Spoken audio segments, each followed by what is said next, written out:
11 ہجری کا سال تھا اور مہینہ تھا ربیع الاول۔ مدینہ منورہ کی فضا میں ایک عجیب سی خاموشی اور غم چھایا ہوا تھا۔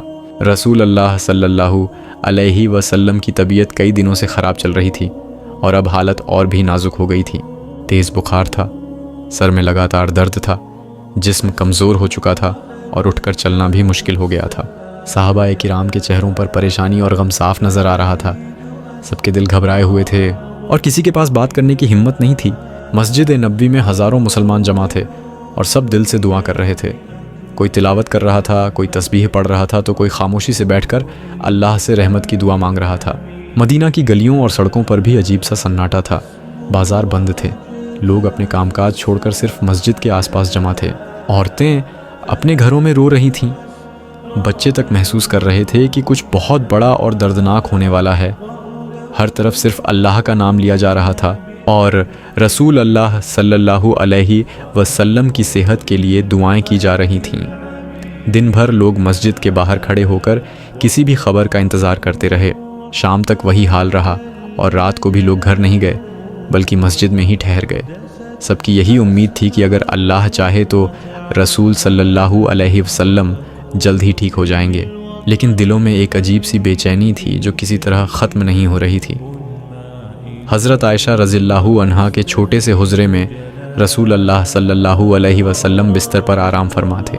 کمرے میں ایک مدھم سی روشنی تھی اور ہر طرف سکون تھا، مگر یہ سکون کسی خوشی کا نہیں بلکہ غم کا تھا۔ رسول اللہ صلی اللہ علیہ وسلم کی طبیعت میں شدت آ چکی تھی اور کبھی ٹھنڈ لگتی تھی، کبھی گرمی محسوس ہوتی تھی۔ حضرت عائشہ رضی اللہ عنہا محبت اور فکر کے ساتھ پانی میں کافور ملا کر رسول اللہ کے مبارک چہرے پر لگاتی رہتی تھیں۔ ان کے ہاتھ کانپ رہے تھے اور آنکھوں سے آنسو رکنے کا نام نہیں لے رہے تھے۔ رسول اللہ کی نظر کمزور ہو گئی تھی، آواز میں بھی صاف کمزوری آ چکی تھی۔ جب کچھ کہنا چاہتے تو بڑی مشکل سے الفاظ نکلتے تھے۔ صحابہ کرام ایک ایک کر کے آتے، طبیعت پوچھتے اور ہر شخص کے چہرے پر غم اور پریشانی صاف نظر آتی تھی۔ حضرت ابو بکر، حضرت عمر، حضرت عثمان اور حضرت علی رضی اللہ عنہم اجمعین بھی آ کر بیٹھتے تھے اور چپ چاپ رسول اللہ کو دیکھتے رہتے تھے۔ کوئی کچھ کہنے کی ہمت نہیں کر پا رہا تھا، بس سب دعا کر رہے تھے کہ اللہ اپنے محبوب کو جلدی صحت دے دے۔ کمرے میں بس دھیرے دھیرے سانس لینے کی آواز آ رہی تھی۔ حضرت عائشہ رضی اللہ عنہا کبھی پانی لاتی، کبھی کافور لگاتی، کبھی بستر ٹھیک کرتی اور پھر چپ چاپ بیٹھ جاتی۔ کبھی کبھی رسول اللہ کی آنکھیں کھلتی تو ان کا مبارک چہرہ دیکھ کر صحابہ کے دلوں کو کچھ سکون ملتا، مگر پھر آنکھیں بند ہو جاتیں اور سب کے دل پھر سے پریشانی میں ڈوب جاتے۔ رات کا وقت تھا اور باہر مسجد میں لوگ اب بھی دعا کر رہے تھے۔ ہر کوئی یہی امید کر رہا تھا کہ صبح تک طبیعت بہتر ہو جائے گی، مگر کمرے کے اندر حالات اور بھی مشکل نظر آ رہے تھے۔ حضرت عائشہ رضی اللہ عنہا کبھی پانی دیتی، کبھی سر پر ہاتھ پھیرتی۔ صبح کا وقت ہوا تو رسول اللہ صلی اللہ علیہ وسلم نے کبھی کبھی آنکھیں کھولیں اور ہر طرف نظر دوڑائی۔ حضرت عائشہ رضی اللہ عنہا کو دیکھا تو ایک ہلکی سی مسکراہٹ چہرے پر آ گئی، مگر پھر وہ بھی غائب ہو گئی۔ طبیعت میں کوئی بہتری نہیں آ رہی تھی بلکہ حالات اور مشکل ہوتے جا رہے تھے۔ رسول اللہ نے فرمائش کی کہ وہ تمام ازواج مطہرات سے ملنا چاہتے ہیں۔ ایک ایک کر کے تمام امہات المومنین آئیں اور ہر ایک سے رسول اللہ نے محبت سے بات کی۔ حضرت خدیجہ رضی اللہ عنہا کا ذکر کیا اور ان کی یاد میں آنکھیں نم ہو گئیں۔ پھر صحابہ کرام کو بلایا گیا اور رسول اللہ نے ان سب سے الگ الگ بات کی، ہر ایک کو نصیحت دی اور دعا دی، مگر آواز اتنی کمزور تھی کہ پاس جا کر سننا پڑتا تھا۔ صحابہ کرام سمجھ گئے تھے کہ یہ آخری ملاقات ہے، اس لیے سب کا دل رو رہا تھا، کوئی کچھ کہہ نہیں پا رہا تھا، بس چپ چاپ سن رہے تھے اور دل میں بات کو محفوظ کر رہے تھے۔ رسول اللہ نے حضرت علی رضی اللہ عنہ سے بھی محبت سے بات کی اور حضرت فاطمہ رضی اللہ عنہا کو یاد کیا۔ پھر چھوٹے نواسے حضرت حسن اور حضرت حسین رضی اللہ عنہما کا ذکر کیا اور ان کے لیے دعا مانگی۔ کمرے میں بس آہستہ آہستہ بات چیت کی آواز آ رہی تھی۔ باہر مسجد میں ابھی بھی ہزاروں لوگ انتظار کر رہے تھے۔ کسی کو پتہ نہیں تھا کہ اندر کیا بات چیت ہو رہی ہے، سب بس دعا کر رہے تھے اور اللہ سے رحمت مانگ رہے تھے۔ دوپہر کا وقت آ گیا اور رسول اللہ صلی اللہ علیہ وسلم کی طبیعت میں مزید تکلیف آ گئی۔ سانس لینے میں مشکل ہو رہی تھی اور کبھی کبھی سانس رکنے لگتی تھی۔ حضرت عائشہ رضی اللہ عنہا کی گودی میں سر رکھ کر آرام فرمایا۔ یہ دیکھ کر تمام صحابہ اور اہل خانہ کا دل ٹوٹ گیا۔ سب سمجھ گئے تھے کہ اب زیادہ وقت نہیں بچا ہے۔ رسول اللہ نے بڑی مشکل سے آخری نصیحتیں دیں۔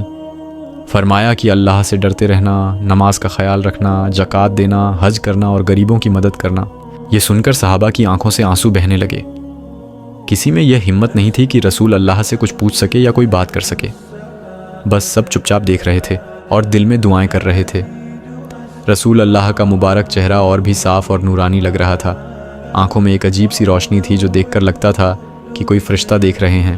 حضرت جبریل علیہ السلام بھی آ کر ملنے آئے تھے، مگر صرف رسول اللہ انہیں دیکھ سکتے تھے، باقی سب کے لیے وہ نظر نہیں آ رہے تھے۔ کمرے میں ایک عجیب سی خاموشی تھی، صرف سانس کی آواز آ رہی تھی جو کبھی تیز ہوتی تھی کبھی آہستہ۔ حضرت عائشہ رضی اللہ عنہا رسول اللہ کا سر اپنی گودی میں لیے بیٹھی تھیں اور کبھی کبھی ان کے چہرے پر پانی لگاتی تھیں۔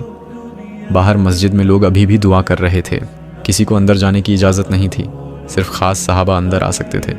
وہ بھی آہستہ آہستہ آتے تھے اور چپ چاپ بیٹھ جاتے تھے۔ عصر کی نماز کا وقت آ گیا، مگر رسول اللہ صلی اللہ علیہ وسلم امامت نہیں کر سکے۔ حضرت ابو بکر رضی اللہ عنہ کو کہا گیا کہ وہ نماز پڑھائے۔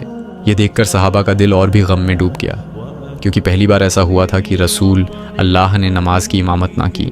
نماز کے بعد تمام صحابہ واپس کمرے میں آئے اور رسول اللہ کے پاس بیٹھ گئے۔ رسول اللہ نے کبھی کبھی آنکھیں کھولیں اور سب کو دیکھا۔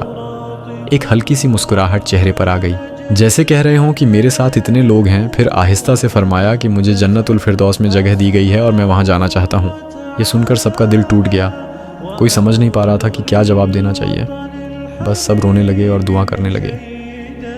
رسول اللہ نے فرمایا کہ میری امت کا خیال رکھنا اور اللہ کی عبادت کرتے رہنا، قرآن کی تلاوت کرنا اور حدیث کو یاد رکھنا۔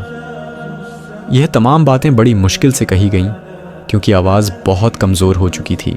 حضرت عائشہ رضی اللہ عنہا رسول اللہ کا سر اپنی گودی میں لیے بیٹھی رہیں اور کبھی کبھی ان کے چہرے پر آہستہ سے ہاتھ پھیرتی رہی۔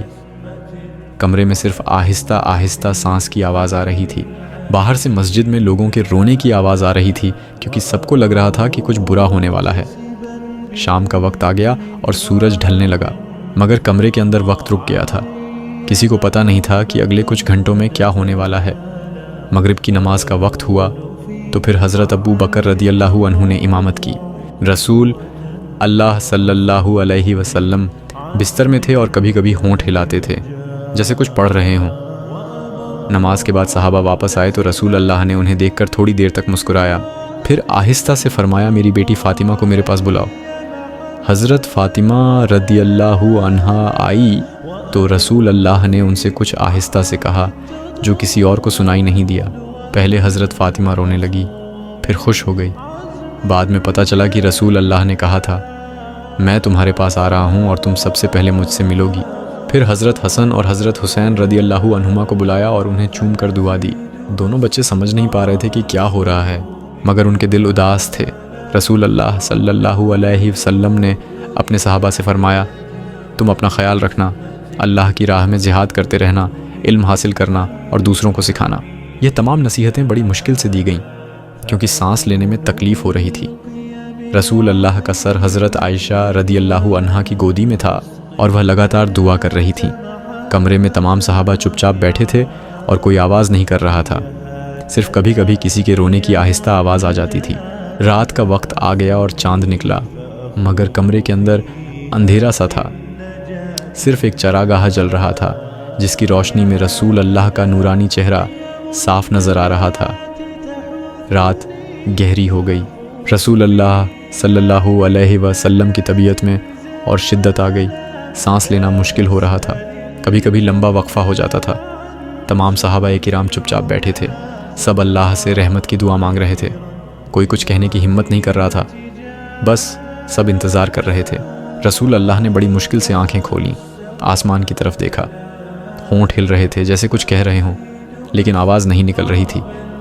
حضرت عائشہ رضی اللہ عنہا نے کان لگا کر سنا تو معلوم ہوا کہ آپ کلمہ پڑھ رہے ہیں، لا الہ الا اللہ محمد الرسول اللہ۔